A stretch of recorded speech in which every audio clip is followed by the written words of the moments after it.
Welcome back to the World of Raid YouTube channel. I wanted to bring you guys a market watch, kind of going over what's been going on. The market's been moving a lot of crazy things have been going on. It is peak Pro Quest season, and there's battle hardens and callings happening over the weekend, and it's just a crazy time for the market. Before we jump into it, I appreciate all of the subscribers out there. Our next goal is 1,250, and I'll be doing another secret giveaway once we reach that. So be on the lookout for that. Hit that subscribe button. Leave a comment down below. Let me know, will Canopy Shelter get reprinted in the future? What do you think? And of course, as always, hit that like button. Canopy Shelter, pretty much $9. This is a staple in Florian. I think if we get some sort of armory deck with an earth hero in the future, I could see this being in it. But right now it's pretty crazy. $9 Canopy Shelter. Everbloom Life's been going completely insane. Non-foils are $43. Rainbow foil is $54. No, Verdance is on top right now. Florian seems to be getting a lot of play. Yeah, if you didn't pick this up, it's crazy. With all the Earth cards being reprinted, they're pretty cheap, so it looks like people are buying out the other Earth parts, and as well as Verdance just seems to be one of the best decks in the format. Base of the Mountain is going completely insane. As I always tell you guys, generics always go up over time. Generic legendaries definitely go up over time. Basically $120 for the rainbow foil. Cold foil, we got $140. Ton of sales recently. Let's check. Yeah, it looks like it was 72 earlier in the week, and now we just hit 120. If you didn't get this earlier, then just like me, you're probably crying. But maybe it'll go down in the future. I think people are basically playing this into KO to stop pulping. If there's any other applications to this leg piece, let me know in the comments down below. But yeah, this went completely crazy. Fearless Confrontation, people are actually playing this in KO, as it allows you to discard it after you deal damage with your claw, and it grants your claw go again. Blue block 3, amazing card. I mean, I thought this was just going to be a good card for ally decks to run, but this card has so much application, such a great card. I'm actually pretty upset that I didn't pick it up earlier. As always, generics go crazy, and this is from Mastery Pack Guardian, which is a pretty lackluster set, to say the least. So a lot of the playable cards from there are definitely going to spike as, there's no more printing, and as people need the cards from this set. It's essentially a $30 card. Here's a rainbow foil Japanese for basically the same price. Rainbow foils, 38, 35. If you're playing KO, this might be a card you need. If you don't have this, then yeah, it's $30 now essentially. Big Bully, I think this card's underrated.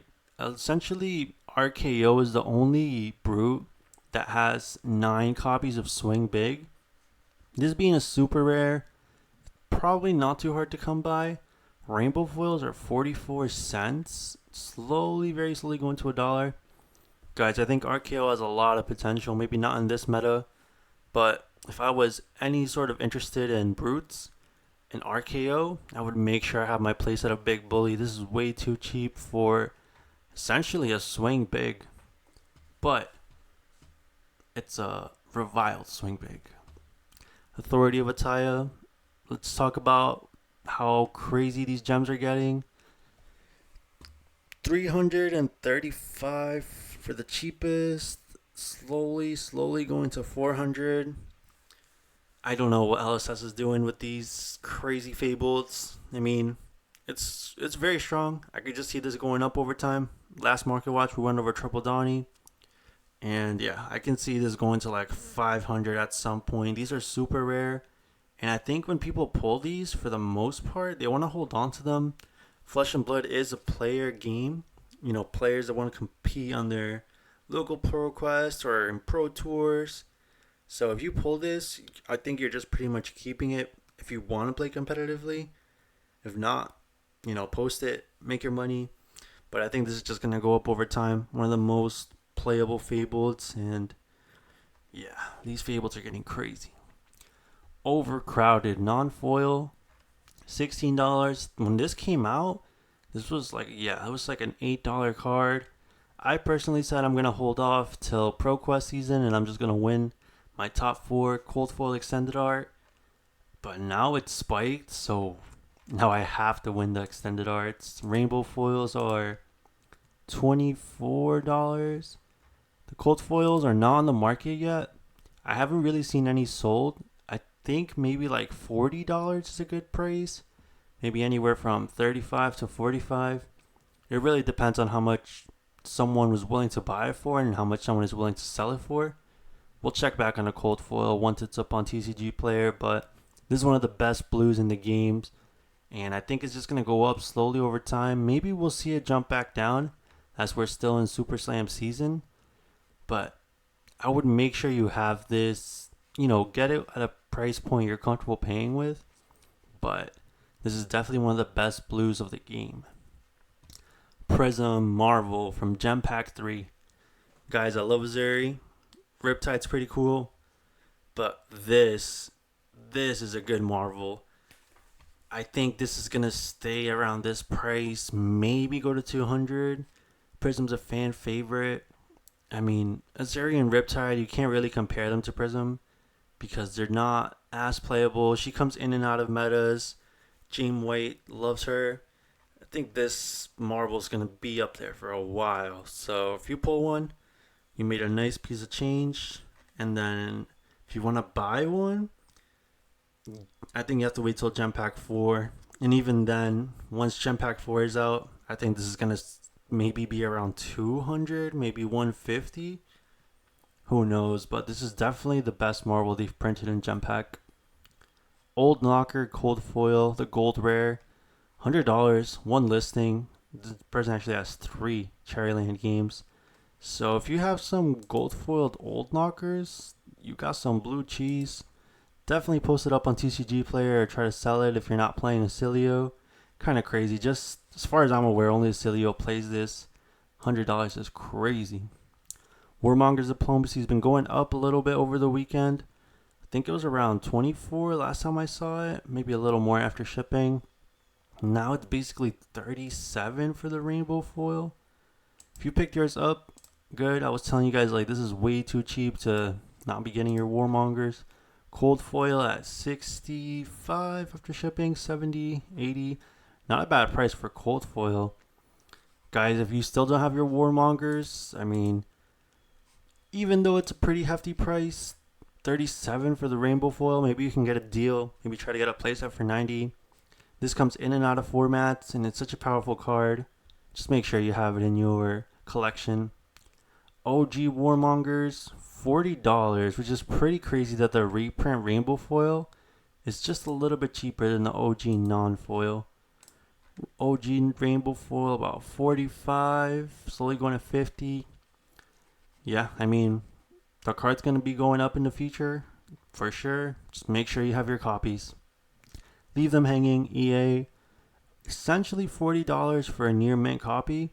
I think Lieth has a lot of hype, but he hasn't really been doing good in the Battle Hardens or the Callings. Let's see if he wins a Pro Quest here and there.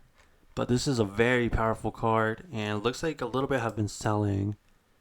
So if you're interested, maybe get this sooner than later. I don't think this will go over like 60, but it is a very powerful card for Lieth. Outside Interference, very powerful card for RKO. Pretty much a $40 card for near mint, 43, 45. Very few on the market. If RKO ever does good, I can definitely see this spiking up. Midas Touch. I think a lot of people are just playing this for gravy, maybe even for Kasai. It's so weird that these ally decks want to play with gold, so destroying their ally to give them gold is kind of a bad trade-off. But regardless, seems like Midas Touch has been going up. People are definitely buying it. First listings are all rainbow foil, so the non-foil is completely gone until we get to here. $20, essentially kind of a high asking point, but it is a generic Majestic. So maybe when Gravy Bones out the meta, we'll see this decline. Maybe it'll be a good time to pick it up then. Burn Bear, essentially $10. Verdance is doing pretty good. This is a wizard action, so it's definitely going to go up over time. Clavin Serkai. I'm constantly looking at this card, guys, because Syndra's constantly in and out of the meta. I think last time I talked about this, it was like $6. Now we have it here for like 17. I think if you don't have this and you're playing Syndra, you could have gotten it for cheaper. This is not a bad price. 13, you just need one. Cold foil about $40 and slowly going to 50. This, I don't know how much higher it can get. Only 6 listings on the market. I think it's been hovering around this price for a while. So if you can get this for like 35 from a friend or something, that's a pretty good price. Looks like it's going to be staying around 40. Fiddler's Green. Guys, this is a generic card that I think in the future we'll be seeing more play. And I just want to make sure you have your copies. These generic playable cards can go to like $1, which is pretty crazy when you can just essentially get a playset for free off your friends. Now we have the gem pack version, the non-foil, $7, rainbow foil, essentially 15, and then I got 17 for non-foil. It's pretty crazy. Just imagine if Fate Foreseen, Sink Below, or even Sigil of Solace had an extended art variant. That would definitely be a lot of money by now. I think Fiddler's Green is right around that range. Card that is generic, that's probably going to see playing a lot of different decks. This card is definitely going to go crazy in the future. So I would make sure I have my playset, even if it's not the gem pack version. But if you do want to swag out your deck, extended art looks amazing. Same thing, Sirens of Safe Harbor. I think it's a very niche generic, but I think it will see play in the future. I know some Ira decks are playing this. Gem Pack Extended Art looks amazing. Non-foil is about $2. Let's check out the rainbow foils real quick. Only 6 rainbow foils on the market, so even then, some people are buying them. Essentially $6, $7, goes to 11. Quite a couple I've been selling. This is not like an amazing CNC generic, but I think it does have a lot of applications in certain decks and in future decks to come. And the blue one that's not in gem pack, I think blue rainbow foil over the long term of the game, I can definitely see this going up. So just make sure you have your copies because there's no extended art, so rainbow foil blue is probably the max rarity for this card. Well, that pretty much wraps it up for you guys. Thank y'all so much for watching. As always, do not forget, this is not financial advice. Never financial advice. Peace.